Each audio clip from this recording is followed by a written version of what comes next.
Leia o texto 2 para responder as questões de 6 a 8. Vovô, você está velho demais para frequentar uma faculdade. Meu jovem, não existe idade para parar de aprender. Só envelhece quem para de aprender. Mas não se preocupe, você não está velho demais para aprender esta lição. Muito bem. Questão 6. Observe as falas dos dois primeiros balões e as palavras que foram destacadas. Vovô, você está velho demais para frequentar uma faculdade. E meu jovem, não existe idade para parar de aprender. Só envelhece quem para de aprender.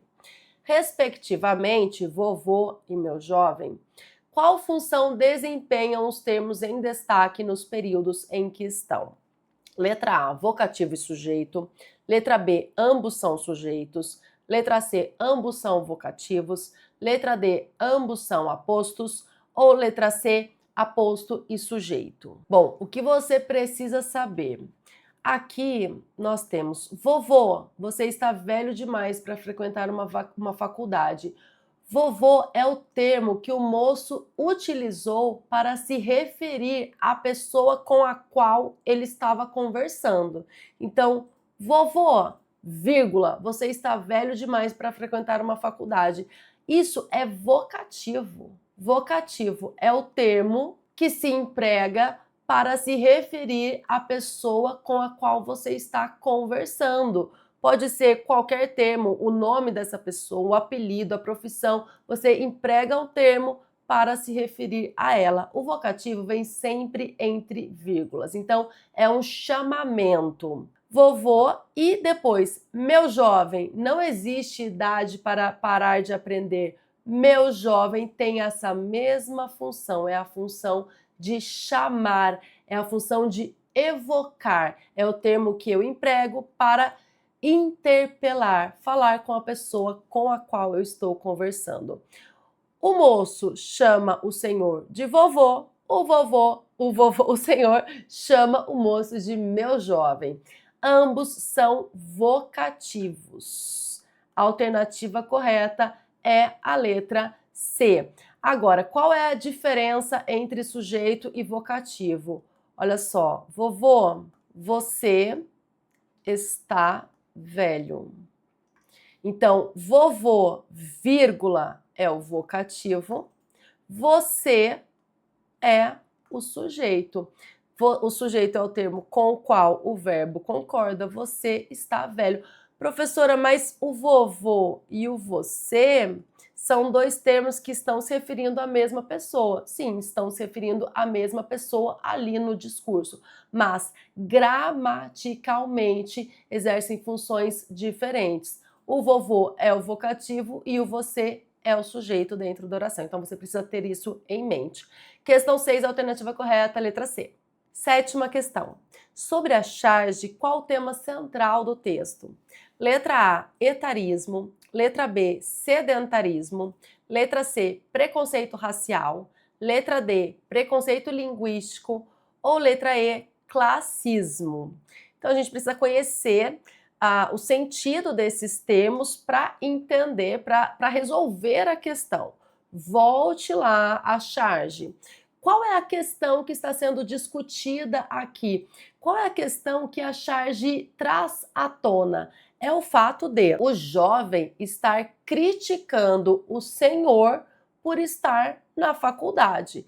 Então, o que está em questão aqui é a idade. É a idade do senhor, é o preconceito em relação à idade. Esse preconceito em relação à idade se chama etarismo. Sabe, professora, mas eu nunca tinha ouvido essa palavra etarismo. É só pensar, quando você pensa na expressão faixa etária. Faixa etária é a faixa de idade. Então, essa palavra etare se refere à idade. Etarismo é o preconceito em relação à idade. Esse é o tema central do texto. Sedentarismo, aquela pessoa que não pratica atividades físicas, não tem nada a ver. Preconceito racial não se encaixa na crítica aqui trazida pela charge. preconceito linguístico, o preconceito com o modo de falar da outra pessoa, também não tem preconceito linguístico. E classismo, preconceito em relação à classe social, também não é o tema da charge. O tema da charge é o preconceito em relação à idade. E aí é o etarismo. Questão 7, alternativa correta é letra A. Oitava questão. Qual fato provoca o humor na charge? E esse tipo de questão eu adoro, porque eu me lembro de quando eu dava aula presencialmente, e aí sempre quando a gente se deparava com uma questão como esta, os alunos falavam assim: ah, professora, mas não tem graça, não vou responder, vou pular. Mas olha só, não é o fato de ser engraçada ou não a charge. O humor aqui está com o sentido de uma quebra de expectativa, então não é se é ou não engraçado, mas é que a gente espera um desfecho e aí tem outro desfecho, um imprevisível assim. Esse é o humor da charge, tá? Então, e o que na charge é responsável por trazer essa quebra de expectativa? Letra A, o sentido absoluto dado à aprendizagem tardia. Letra B, o fato de duas pessoas diferentes frequentarem a faculdade. Letra C, o sentido único dado à velhice. Letra D, o uso do verbo para e da preposição para como palavras homônimas. E letra E, o uso da polissemia na palavra lição e na expressão velho demais. Então veja, o que nós temos aqui é o sentido absoluto dado à aprendizagem. Absoluto é aquilo que não é alvo de contradição. E a aprendizagem tardia, ela é relativa, de acordo com a charge. Nunca é tarde para aprender. Você pode aprender em qualquer momento da sua vida, de acordo com a charge. Então, o sentido da aprendizagem tardia não é absoluto, não é sem contradição, sem abertura para discussão, porque o moço está falando para o senhor: olha, você está velho. O senhor está falando assim: olha, você não está tão velho assim para aprender. Então, a aprendizagem tardia é relativa dentro da charge. Letra B. O fato de duas pessoas diferentes frequentarem a faculdade.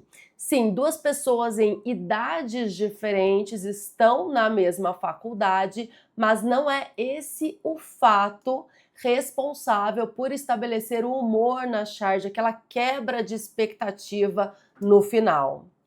Letra C, o sentido único, e aqui único tem o mesmo valor de absoluto, dado à velhice. Não, velhice aqui na charge não tem um sentido único, não tem um sentido absoluto, porque o Senhor diz, cadê?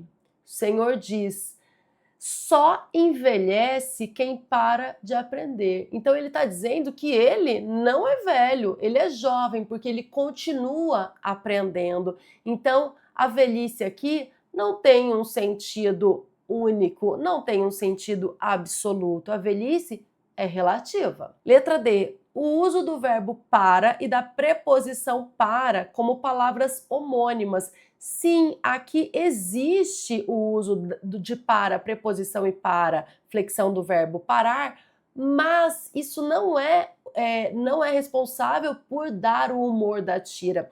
Poderia ser, às vezes um texto pode trabalhar, né, com a flexão do verbo parar e com a presença ali da preposição para, pode trabalhar linguisticamente esses dois elementos, mas embora essas duas palavras estejam aqui, elas não fazem diferença, assim, elas não ganham luz nesse contexto. Então, não existe idade para parar de aprender, só envelhece quem para de aprender. Então, essas duas palavras estão aqui, mas elas não são responsáveis pelo humor da charge. Letra E. O uso da polissemia na palavra lição e na expressão velho demais. Polissemia indica mais de um sentido. E aí nós encontramos o nosso gabarito, porque lição aqui tem sentido de aquilo que se aprende, né? aquilo que se aprende e também de uma advertência. Quando o Senhor diz para o moço: você não está velho demais para aprender esta lição. Ele está dando uma lição no moço, está dando uma advertência, né, uma lição de moral, e também para que o moço aprenda algo, aquilo que se aprende, já que ele está na faculdade, e a advertência. Então, lição aqui, essa palavra foi empregada de forma polissêmica, com mais de um sentido.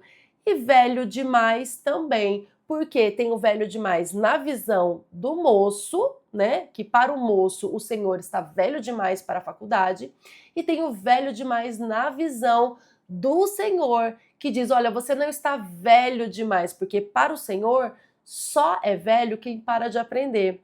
Mas para o senhor o moço ainda tem salvação. Você não está velho demais, você ainda pode aprender esta lição. Então também tem os dois sentidos, que é a visão do moço e que é a visão do Senhor.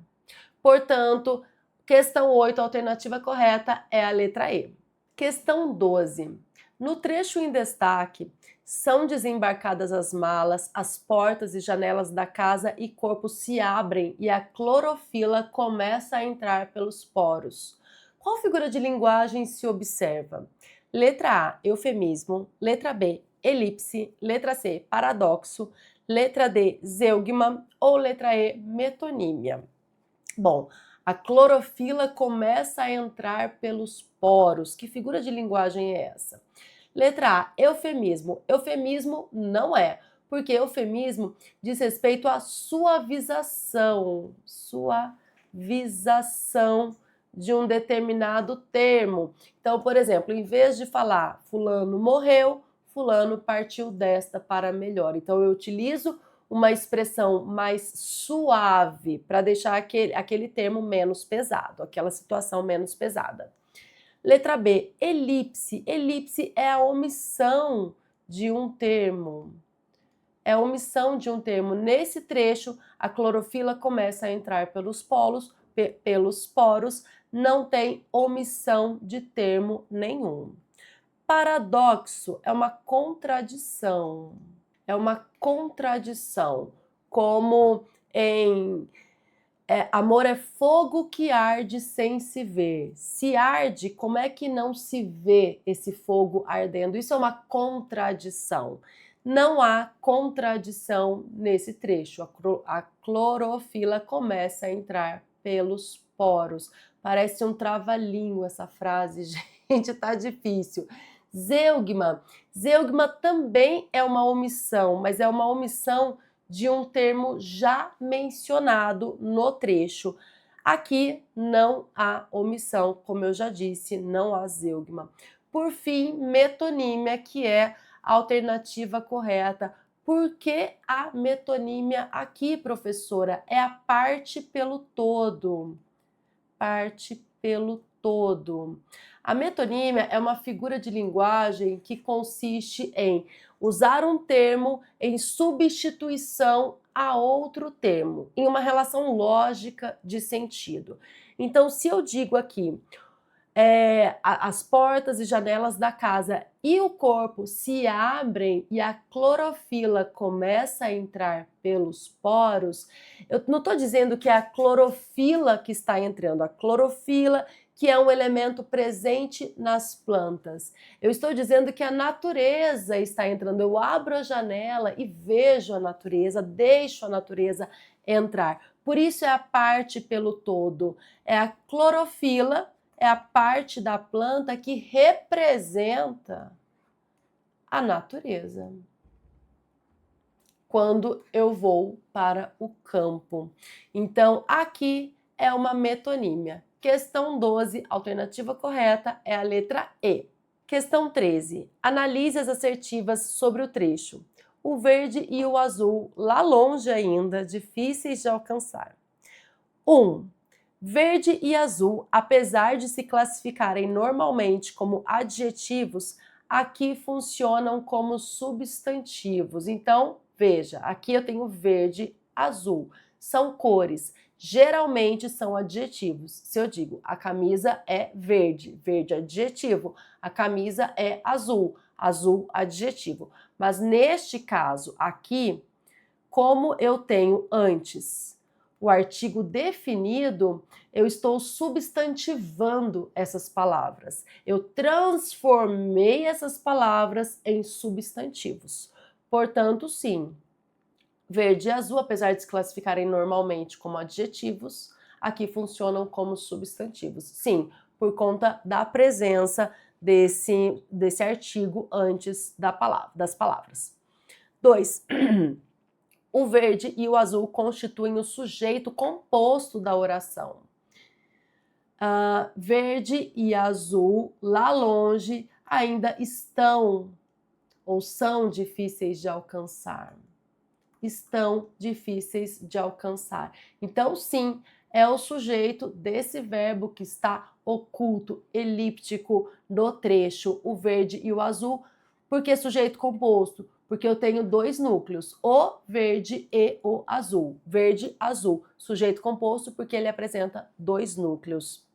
Sim, o sujeito composto da oração. 3. O verde e o azul são adjuntos adnominais, já que são adjetivos. Bom, se as duas primeiras afirmações estão certas, essa está errada. Não são adjuntos adnominais, são núcleos do sujeito, e não são adjetivos, são substantivos, como já expliquei aqui. 4. Lá longe ainda funciona como locução adverbial de lugar. Sim. Sim, onde? Lá longe ainda. Locução adverbial que indica o lugar onde estão o verde e o azul. E 4, há um verbo elíptico no trecho. Sim, isso eu já mostrei, né? Foi spoiler. O verbo aqui, a forma verbal estão, está elíptico nesse trecho, mas eu consigo identificá-lo. O verde e o azul estão difíceis de alcançar, lá longe ainda. Então, 1, 2, 4 e 5. Alternativa correta, 1, 2, 4 e 5 é a letra E. Questão 13, alternativa E. E aí, acertou ou aprendeu? Tudo de que você precisa para dominar língua portuguesa e conquistar a sua aprovação, você encontra nos links aqui embaixo. Eu espero por você.